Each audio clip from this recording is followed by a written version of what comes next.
ఈరోజు డిఫరెంట్గా దోశలు ఎన్ని విధాలుగా వేసుకోవాలనో చూపిస్తాను. క్యారెట్ దోశ, క్యారెట్, పచ్చిమిరపకాయ, కొంచెం జీలకర్ర వేసి రుబ్బి ఒక కప్పులో పెట్టుకోవాలా. తర్వాత పాలాకు, సేమ్ జీలకర్ర, పచ్చిమిరపకాయ, పాలాకు. బీట్రూట్, జీలకర్ర, పచ్చిమిరపకాయ కొంచెం వేసుకొని రుబ్బి సపరేట్ కప్పుల్లో వేసుకొని దోశపిండి కలుపుకొని వేసుకోవాలా. రోజు ఒక్కొక్కటి వేసుకోవచ్చు, నేను అన్నీ ఒకేసారి చూపిస్తూ ఉన్నాను. ఇలా వేసుకొని చిన్నపిల్లలకు రోజు ఒక దోశ వేసిస్తే చాలా టేస్టీగా బాగుంటుంది, డిఫరెంట్ టేస్టీగా. రోజు ఒకే వైట్ దోశలు కాకుండా ఇది క్యారెట్ దోశ, ప్లస్ హెల్త్కు చాలా మంచిది.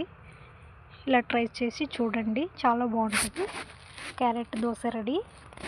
ఇప్పుడు పాలక్ దోశ, గ్రీన్ కలర్ చూసేకే రోజు ఒక కలర్ దోశ వేస్తే బాగుంటుంది. అందరూ ట్రై చేయండి.